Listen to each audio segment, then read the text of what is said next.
And good afternoon, everybody. 2:30 our time here on a Wednesday afternoon. I'm Russ Lewis. Thank you for all of you joining us on our digital platforms today. Kind of a gloomy day out there as that cold front comes on through. And you know what? That same front that's hit us, it's sweeping across a lot of the country, even affected the Astros game in New York City. We're going to show you the radar here, and there it is. Astros Game 4 with the Yankees rained out, if you haven't heard that yet. So they're pushing everything back a day. Game 4 will be played tomorrow. Game 5 on Friday. That would have been a travel day. So they're not extending the series as far as which days they play, but there just won't be a travel day on Friday. And then if it's not over by then, Game 6 and 7 coming back to Houston this weekend at Minute Maid Park. So that's great. Hopefully for the Astros. I mean, I don't know. We'll see how the pitching lines up here, but it could help the Yankees too with their bullpen, rest those guys. We'll see. Great performance last night, and you can see what's happening there today. They knew this was going to happen. They called this game pretty early today. They didn't want to get that stadium filled up and then have to have everybody waited out or send them home. It looks pretty soggy there across the New York area this afternoon. While we're talking about the Astros here, I want to talk about Josh Reddick. If you haven't heard about this, I know a lot of you are clicking on this story on our website, but if you haven't seen it, we'll tell you about it here. Josh Reddick is really calling out Yankees fans for their bad behavior. This happened last night. He said the fans, he's out in right field, as you know, fans were throwing all kinds of stuff onto the field. Water bottles. He saw a couple of baseballs being chucked from the stands and other stuff too. He says he really doesn't feel safe out there. I mean, think about it. He's out in the outfield. His back is turned to the fans and they're throwing stuff out onto the field. And he's afraid at some point that that he or one of the other players is going to get hit by one of these things, maybe coming from the second or third deck too. Can you imagine a baseball coming out of the third deck and plucking him in the back or in the head or something in right field there? So he's concerned about that. And he even told the Houston Chronicle that he feels like, there are security guards out there, but he feels like they're not even really in touch with what's going on, either on purpose or not. He's not sure about that, but he says they appear to be just kind of watching the game and not too concerned about what's going on out there with people throwing stuff. So he brought that to everyone's attention. I didn't know that was going on. I watched the game last night, and if you did too, fans were unhappy with a couple of calls during that game, and I didn't see any shots from the national broadcast of stuff getting thrown onto the field, but maybe they were avoiding showing that. I don't know. But Reddick saw a lot of it too, and he's a little concerned about it. So we'll see what happens with the next game tomorrow if they have a little better handle on that out at Yankee Stadium. All right, now we have a story here that been going on for quite a while, but may be of interest to you if you had a YAHOO account at any point between 2012 and 2016. So over that 4-year period, you may be eligible for up to $358 or 2 years of credit monitoring. This is part of a class action settlement, $117 million, because of several data breaches that Yahoo's had over the years. And you may have been a victim of one of those. At one point, a few years ago, they had, I think, billions of accounts, passwords and email addresses stolen there. So that was a while back, but this has happened several times to Yahoo. So this is the settlement that's come out of that.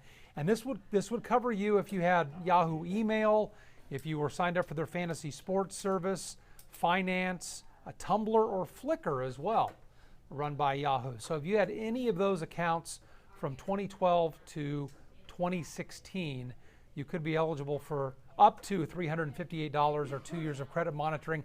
And if in fact your identity was stolen or you suffered some actual losses because of this, up to $25,000 will be covered for your out-of-pocket losses if any of your accounts were breached and it cost you actual money because somebody used that information to charge up things or do some other bad stuff. So keep that in mind. If you want to sign up for this, here's what you do.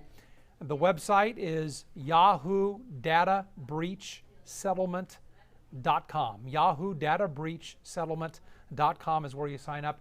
And you have until July 20th of next year to do that. So you have some time to look into this and make sure you were affected before you file that claim.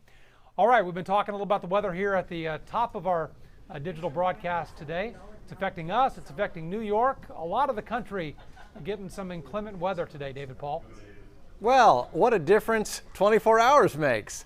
Yesterday at this time, we were sitting at about 90. Now it's 65. It's cloudy. We've got a north wind. You can see our camera jiggling here in the Galleria area.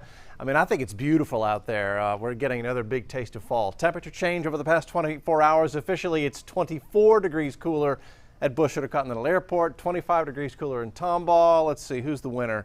27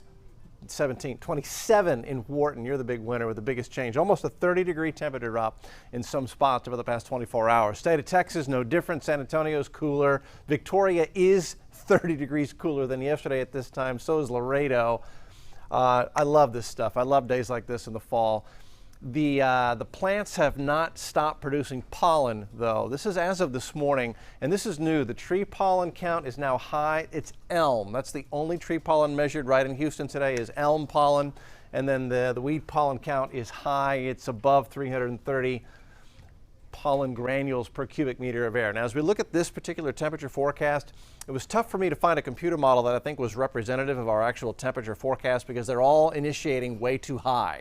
It's 5 degrees cooler out there than the models think. You know, models are not perfect, they're just suggestions. So as we head into tomorrow morning, Thursday morning, you know, they've got Bush at 55, Conroe 53. It would not surprise me at all if from Conroe northward we actually ended up in the upper 40s if we can clear out some of the clouds on the north side. But the bottom line is we're going to drop into the 50s tonight. It's going to be nice and chilly on your Thursday morning. And then by Thursday afternoon, we're going to try to make the low 70s in here. It is also possible that the computers have this one wrong because there's a chance there could be cloud cover. And if we have cloud cover like we have outside right now, temperatures may be 5 degrees cooler than that tomorrow. However, nothing too terribly big to worry about in our weather, except for our tropical situation. Our tropical disturbance has now moved into the Gulf of Mexico. You can see it struggling to develop right there. There's quite a bit of wind shear. You can see some of the clouds being pulled off to the north and east. That wind shear actually is going to help keep it from not only developing too much, but also move it away, I think, from Texas. So again, European model low pressure forms southeast of Brownsville as we head into, this is Friday morning. And then as we continue on into time, it takes a weak low pressure area, maybe a tropical depression, maybe a weak tropical storm toward New Orleans. But again, you look at the center and look over to the east. That's where all the weather will be with this system. So it will be from east of Lake Pontchartrain to Mississippi, Alabama, Florida coast that gets wet weather from that. Houston, we would stay dry. If that particular forecast verifies, something we're monitoring very carefully, and then what there is left of that races into the Carolinas with a heavy rain threat. Now it's interesting, well, also Monday, look at this, another frontal boundary coming into Houston. That'll be our next and I think stronger cold front with a rain chance on Monday. Steering currents for the tropics also involve that next front coming in. So our system trying to develop here gets caught up in that mid-level flow and races to the north and east. That's why the models are scooping it and taking it northeast. This dip in the jet stream, we're looking at winds at 18,000 feet. That's going to be our next cool front coming in. That may bring us some weather to deal with on Monday. So if you have plans next Monday, it may end up being a rainy day. As far as this thing in the Gulf, possible development this week. It now looks likely to miss Texas, but we can't, Dr. Frank taught me, don't ever take your eye off these things until they actually move away and move inland. So we'll watch it, stay close to the weather forecast once in the morning, once in the evening, so nobody gets caught off guard. Current temps. It is 65 degrees at Bush, Hobby is 67, Tomball is 65. Again, yesterday at this time we were in the low 90s out there, so it's been a tremendous change.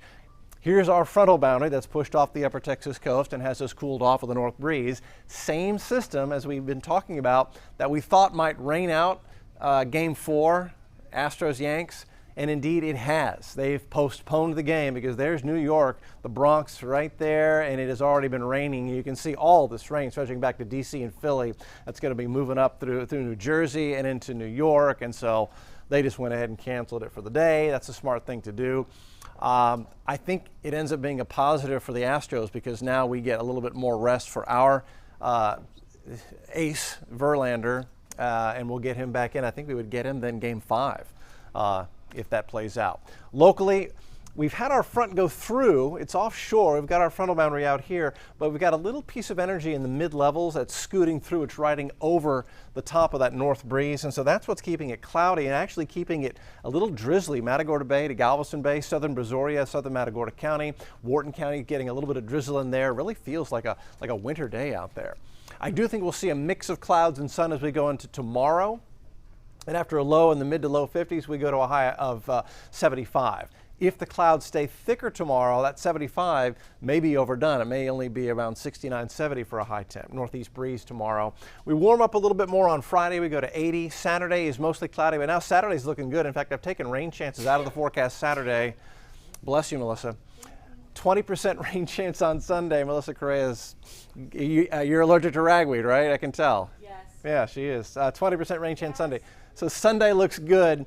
And then Monday, there's that wind shift as our next front comes in. So Monday will be another rainy, cloudy day, cooler and nice going into Tuesday and Wednesday, the middle of next week. There is a complete look. We'll update everything and take a look at all the updates as far as the rain going up to New York and our weekend forecast coming up on the 401 KHLU 11 News at 4. We'll see you then.